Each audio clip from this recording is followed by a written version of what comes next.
who work to bring to justice the person or persons who committed the crime.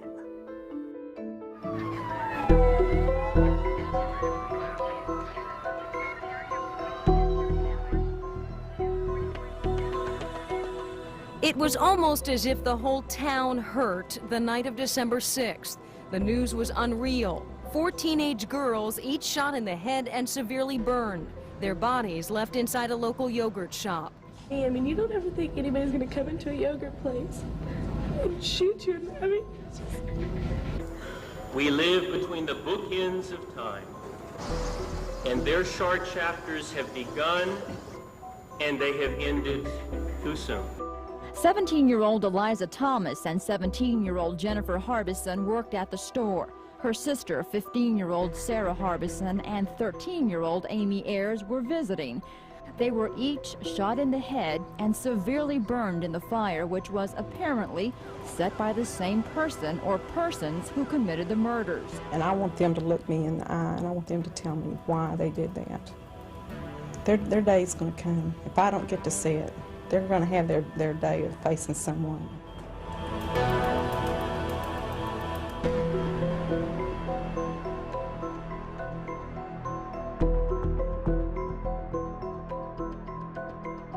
Whoever it was, pulled guns on them, got them in a kneeling position on the floor, shot them in the back of the head, and they took paper napkins, paper cups, everything, the girls' bodies, and everything that was piled on them in lighter fluid.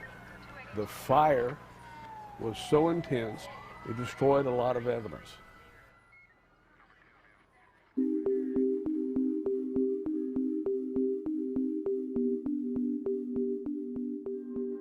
This weekend will mark 6 months since the 4 girls were killed.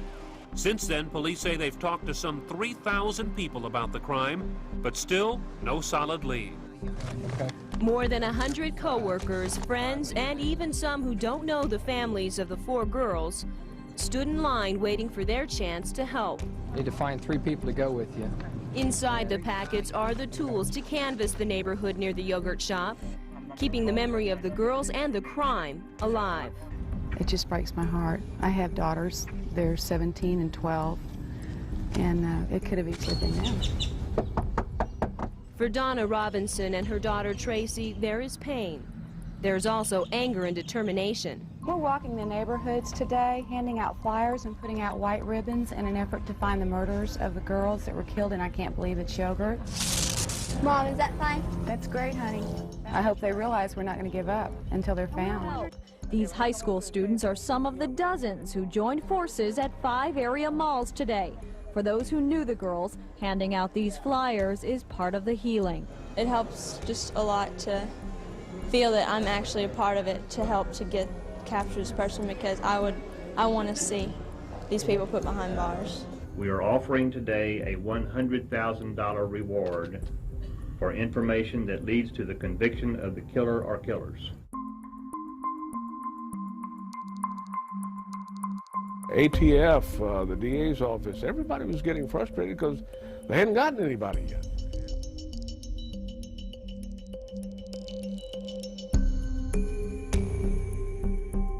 Early this morning, the Austin Police Department, with assistance from other law enforcement agencies, served 4 arrest warrants charging 4 individuals with capital murder.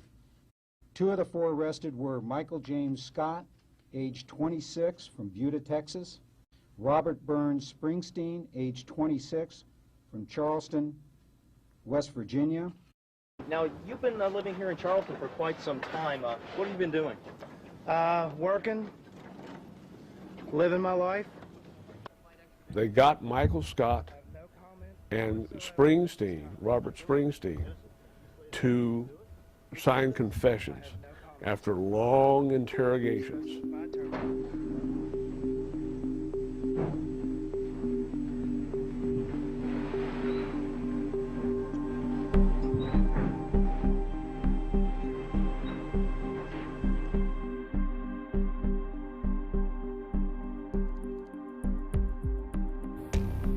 Defendant, please rise. cause number 996015, the state of Texas versus Robert Springsteen IV, in the 167th District Court of Travis County, Texas. Verdict of the jury. We, the jury, find the defendant, Robert Springsteen IV, guilty of the offense of capital murder. Springsteen was convicted of capital murder and sentenced to death. And Mike Scott was convicted of capital murder and sentenced to life in prison.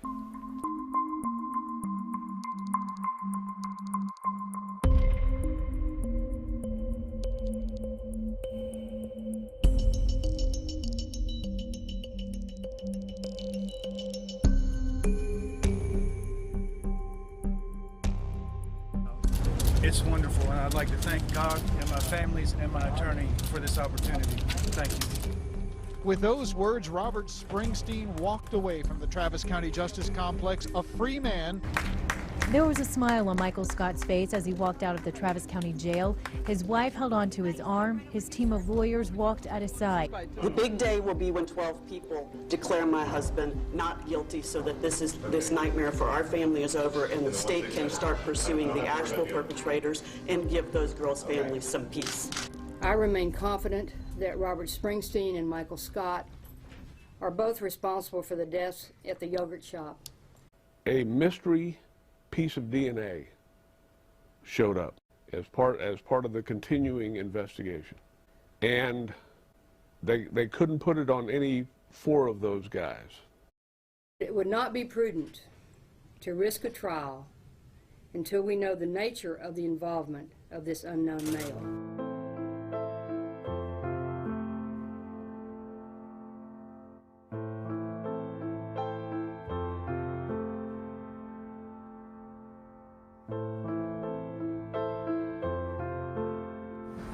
And we know that they're not here. They're everywhere. They're a part of the wind that blows and the water that flows and the birds that sing. They're everywhere. Hard to come out here, and it's real reality out here. I mean, it's something we have to face, but it's still real tough to realize that it really happened. It's real hard.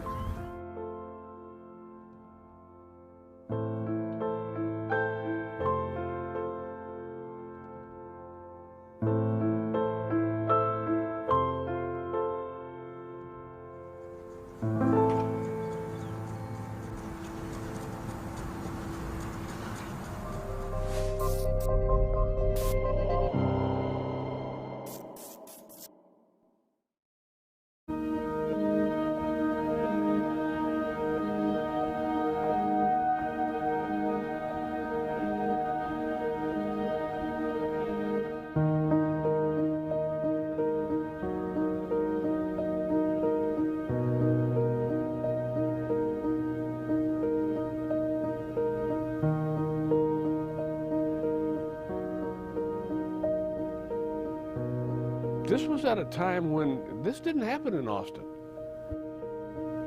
These were children. They were 17, 18, and 13. And what happened to them was just horrific. These girls were really beautiful girls. They ran track and they were cheerleaders. They did all sorts of good, salt of the earth type things, and they were wonderful. They were beautiful, and they're dead.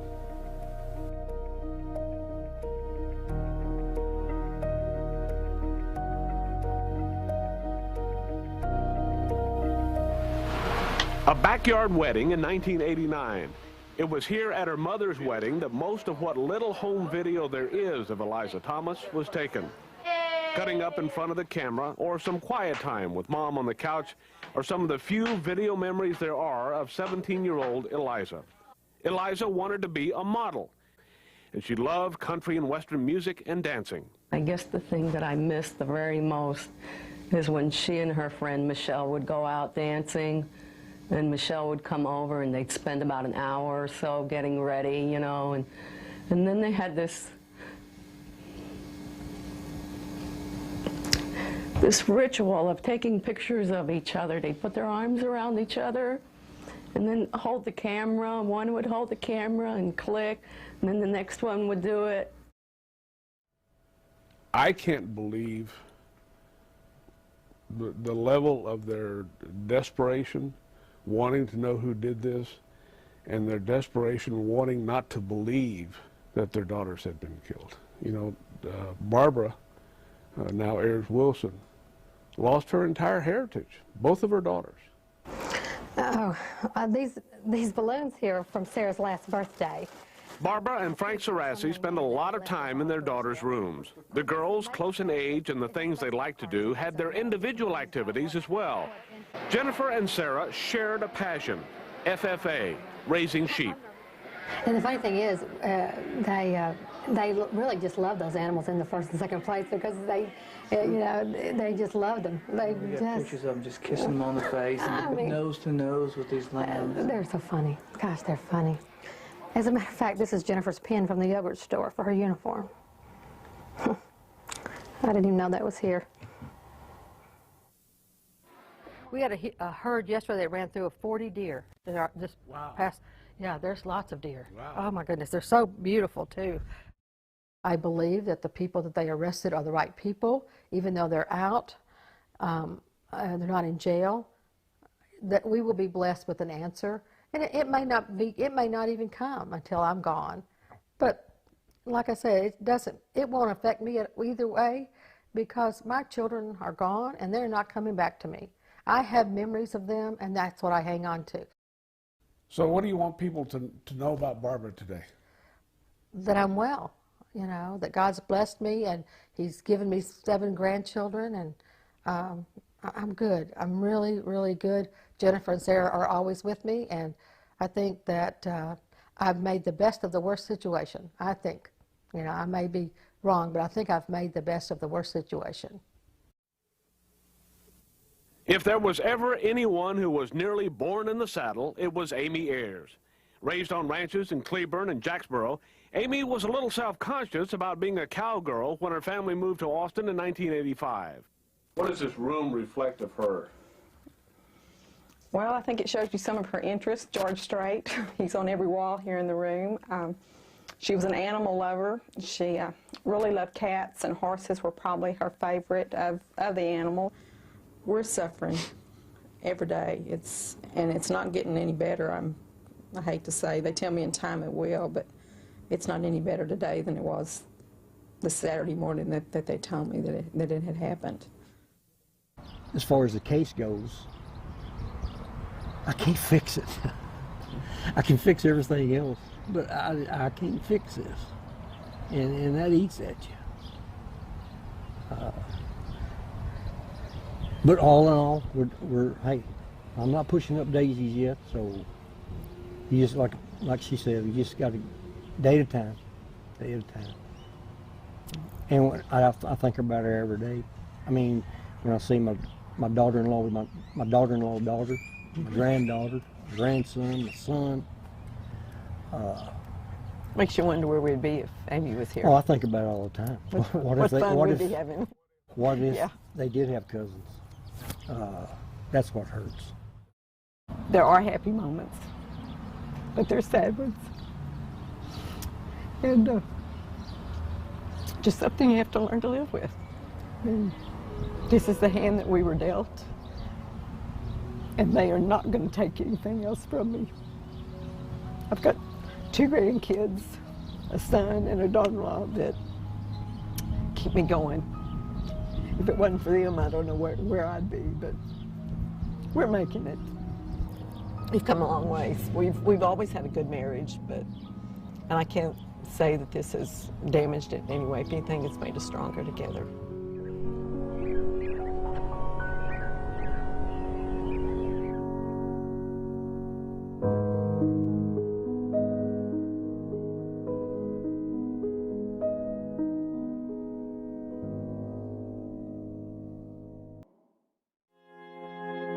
We all remember vividly when it happened. The town was younger then, the town was smaller then, the community was unified in its horror.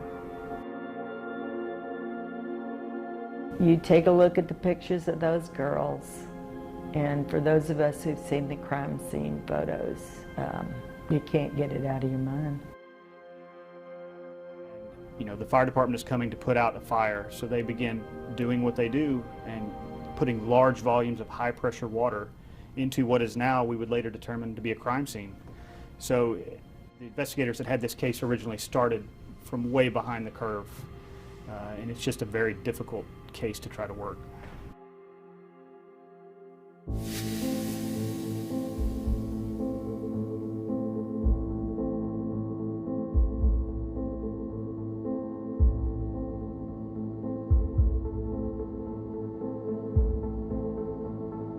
To get ready for those trials, the retrials, the DA's office resubmitted evidence to try to get DNA profiles. And it was in that process that a piece of DNA was developed that did not match any of the suspects.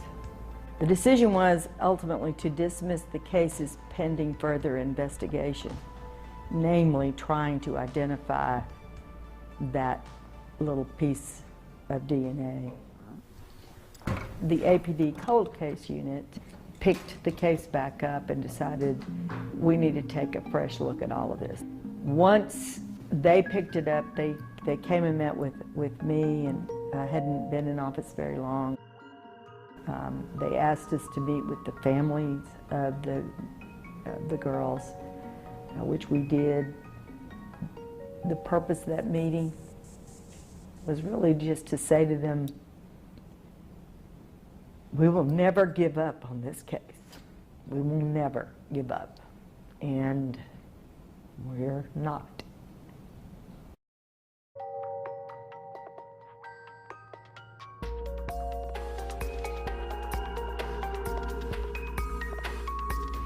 It felt for a while that it was kind of forgotten about. We know it wasn't, but there was we didn't hear anything. It was just nothing. But now we can see progress, or at least work on it, and know that they're committed as much as we are to it.